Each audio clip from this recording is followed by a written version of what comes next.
What's up, guys? Okay, so now we're going to take what we learned from the Big Buzzy stuff and see even more examples and how we can take that from not only just 2, but 3, even 4 times hitting the same buzzy.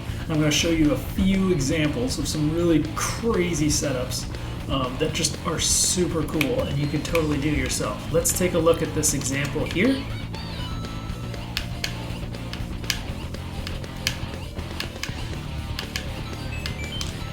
Okay, so let's take a closer look at all this. I'm going to remove these saws so you can see in action what's going on. These are all for cheese. So we hit the buzzy once up here, we hit it a second time down here.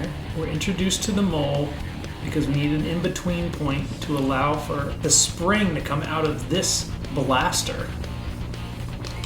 If you look at this, and we stay here, the side spring shoots out of that blaster. Okay, so we got 1, 2. We hit that same buzzy for a third time here. We jump over it. The Big Buzzy in the meantime drops down here, hits this side spring. Notice it's on a conveyor facing the other way. Bounces underneath and up. So now we're hitting it for a 4th time, and then as we hit that for the 4th time, this claw up here drops a side spring on it because we know it's going to drop down right here. And we put the one way just in case to avoid it going to the left, right? Because we want the spring to fling that shell really quickly. This little buzzy is just another in-between enemy. So we hit that, we go over, and now we hit the same buzzy 5 times. 5. That's pretty ridiculous. Let's take a look at that again.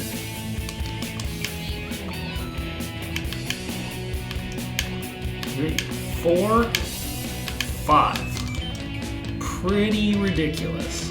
Let's look at another example of the side spring coming. There it is. Coming into the big shell. Easy setup. I removed the saws so you can see it. It's just time for whenever the player gets under there. Easy peasy setup. Let's look at another simple example of some Big Buzzy action here. Let's take a look at this.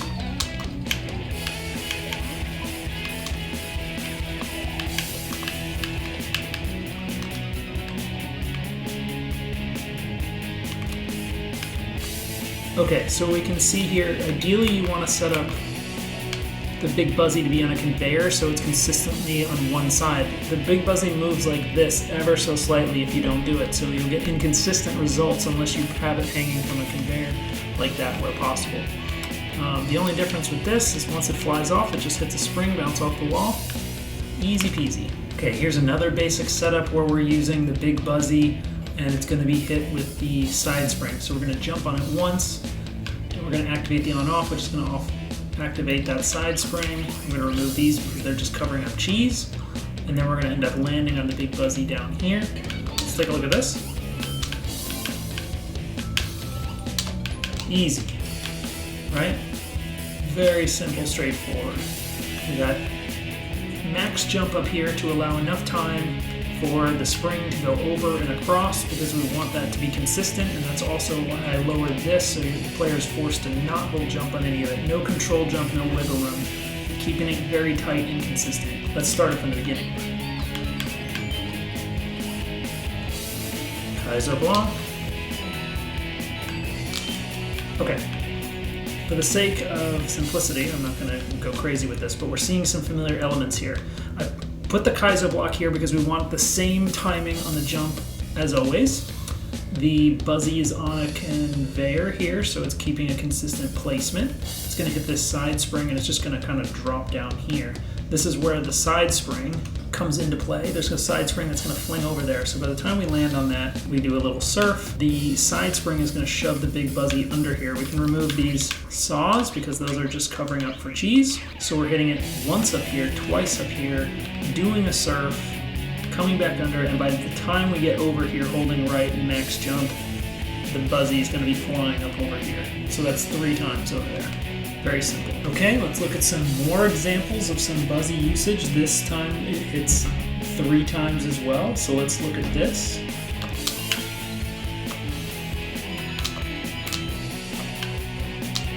Okay, so what did we notice there? we came down over here. Let's remove the saw, because that's just covering up for cheese. Okay, let's try and follow this on a slow-mo path here. We hit this one, right? So now it's resting over there, and we want to wait for that big spring to drop down so we could see that. I wanted to get closer to that. Okay, the on-off state is what's going to lock it in here, right? So right now the thing is locked, but we know the muncher is going to drop and that bullet blaster is going to drop as soon as I hit that. And so it does. And there's the state afterwards. Pretty simple, but we hit it 3 times. Okay, so this one has also a multiple setups here with the shells coming in. So really 4 times with this first one. Okay, let's look at this from the top. We're going to hit the same shell 4 times. There's the 4th time. What happened here?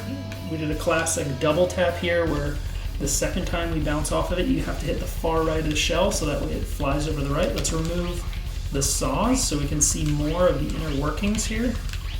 These are all here for cheese. Let's take a look at this again. Yep, goes over the spring. And there's our last one.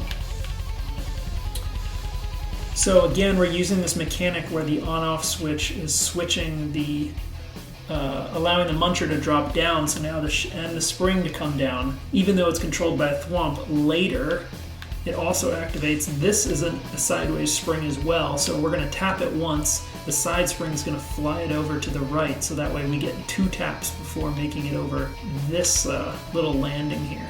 This is just another basic spring drop over to here. So you're really hitting that one twice. But if you notice on the tracks here, we're just following the Big Buzzy is going to bounce over here, boing, follow along here, lock in this track. Mario hits it, and then by the time he gets over here, plenty of time, it's going to fly over on these fast conveyor belts to make it eventually over here off this music block. Pretty cool. Okay, let's look at an alternate with this red Koopa.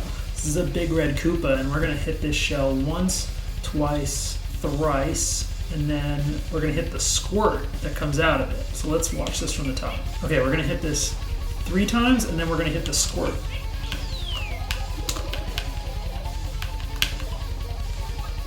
Very cool. And again, you got another basic bonk setup over there.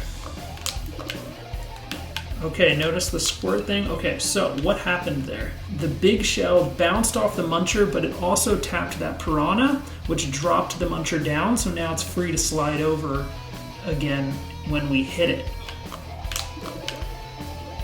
Tapping it, and there's the squirt. So we have free reign for the squirt to squeeze through. Now obviously you have the saw there for cheese, but pretty cool, considering you get like, I'd say that 3.5. Technically it's 4 hits, but you're kind of hitting the squirt, so. We're gonna hit the same big red Koopa, this guy right here, 8 times. 8 times. So we're gonna keep this party going 8 times. Okay, we're gonna look at this in its entirety. 2, 3, 4. Right, it's the same shell. 5, 6, 7, 8. 8 times. 8 times. All right, so let's break this down a little bit because there's a lot to digest here. When we hit this Koopa, it's going to drop down and hit this conveyor to the spring, which is automatically going to fly it over this music block right here.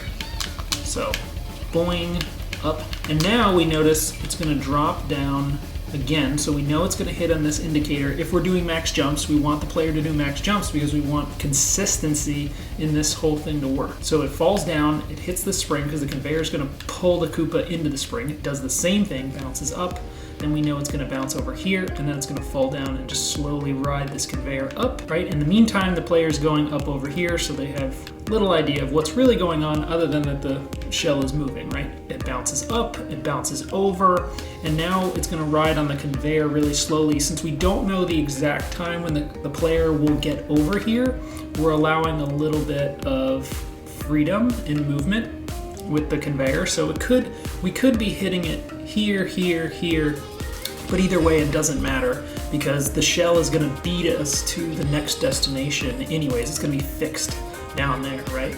So we hit it, it stops wiggling, it slowly rolls off the conveyor, goes down here, hits these side springs. Notice that this bottom side spring is pulling it towards this side spring, this bottom conveyor rather. The rest are gonna fly up here, and then it's gonna bounce down and hit this side spring to throw it over to the right. And then that's where we can rendezvous with it. The reason this platform has got wings because it's buying time. No matter how quickly you got here, you have to wait for the platform to get about down here to hit the next shell. Now once the shell gets over here, this is how we trigger the next one. I got a red block here on a muncher, so that's going to help trap the shell initially, and the spring that's going to drop down timed based on when the player hits this on-off switch is when it's going to time this shell flying over. So that's going to be consistent. So we need to keep the player busy, and in the meantime, while that's all happening, we're going to bounce on these 3 little Goombas. We're going to hit the on-off switch. These are going to be blue state. The spring's going to fling this over and fly the shell down here. Now, the blue block will be activated, the red one will be not. So now we lock it in just like this one. It's going to be over here on this side. Now, what's in these, you're asking? We got a spike ball here that's going to activate the on-off switch as soon as the player goes underneath it. So this thwomp is serving 2 purposes. This one is a side spring. Let's zoom into this, right? So we have a side spring. So second the player goes under here is when the thwomp is going to activate that. So that's perfect, right? So by the time the thwomp activates that, we're already on our way over to the next one. The side spring is going to fling it over to the side here, and then we're going to land on it by the time we jump over it, right? It's just going to be kind of passive at this point. We're going to bounce up and deal with this on-off switch, and then it's just going to conveyor itself into the side spring, bounce up off the wall, and that's where we're going to hit it 8 times. Let's look at it again. Okay, let's see it in action without the saws. 1, 2, 3, 4. All designed with max jumps. 5, 6, 7, 8, and done.